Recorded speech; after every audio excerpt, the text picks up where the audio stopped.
Alright, it's been a couple days since we started this little project because we had a lot of wind and whatever, but you can see we've got basically 24 linear feet of shelving because we got 16 foot here and an 8 foot over there. We've got 2 of those up, and then here's our third 24 foot or 16 foot shelf, and then I'm going to do another 8 foot, and that'll be the end of it. So basically we'll be able to get all of our junk up nice and neat on these shelves.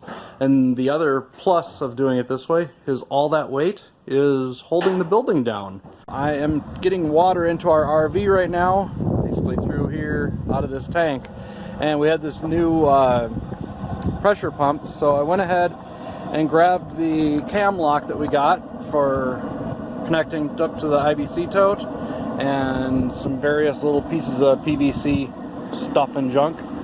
And at first I thought it would go in through the top, but it actually goes in through the front of the pump and then goes out through the top. So I had to kind of quickly change my whatever fittings. But it's working. The only leaks I've got a little bit on the around the top there. I don't know. I threw the PTFE tape on it, but it didn't give it enough to seal.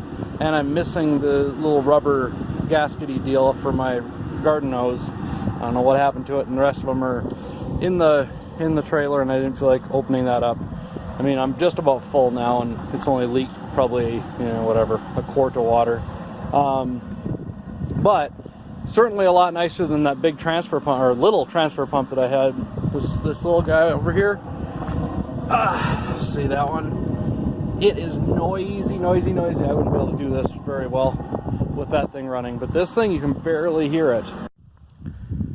Hey guys, so it is Thursday afternoon here, and we're down at the little pond or tank, I guess, since it's man-made, just south of us, and yeah, it's still a little green around the edges and stuff, but it's mostly dry at this point.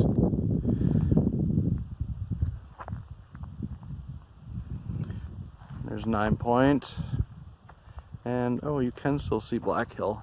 See, right there's Black Hill. So it's interesting, Black Hill looks like it's bigger than 9 Point. Haha, it's not though, it's just closer. Alright, so we're done putting up those shelves. We have one more big shelf we're going to put up in the middle here. I'm going to do a 14 foot extension coming out this way. 14 feet by 4 feet, and then 3 shelves just like this. So that'll pretty much occupy that entire side of the shed here, but at least we can get everything piled up and whatever. And then we cleared out the space over here and started setting up, because we're going to test where we're going to have our shower at. Putting some concrete over top of this, whatever you want to call it, our earth and cement floor thing. So we're going to do 1.5 inches back here, and then just kind of slope it down that way a little bit. And then the thing that we have formed off there is for the drain. So we're just going to have like a little rectangle box sort of thing that goes down to a PVC drain at the end down there. So, and then that'll go out to a little hole in the ground where we'll use the water for our garden and whatnot. Our next project is going to be finalizing our solar setup here.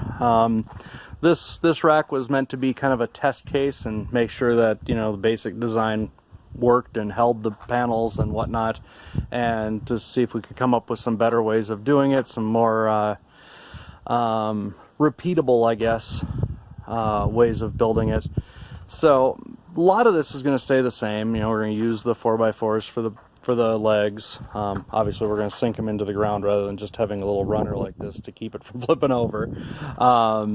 We'll of course be screwing it together with leg screws and bolts and stuff like that, rather than these little number 9 Phillips screws.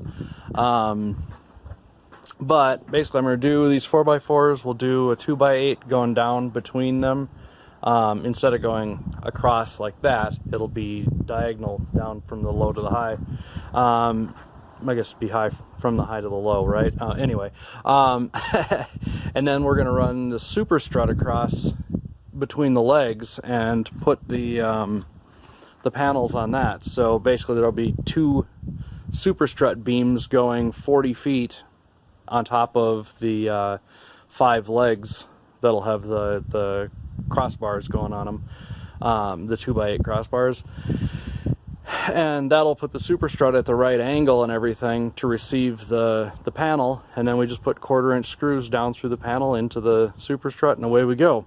And then we're going to put it back here, just kind of facing that way, and we're going to build a little building back here to hold our inverters and chargers and batteries and all that good stuff. And yeah, that'll be our final resting place for the solar system. And then I'm going to try to sneak around the corner here just a little bit without getting into the wind. Out here we are going to build kind of a smaller building, about 1,600 square feet we're going to start with instead of the 10,000 square foot job.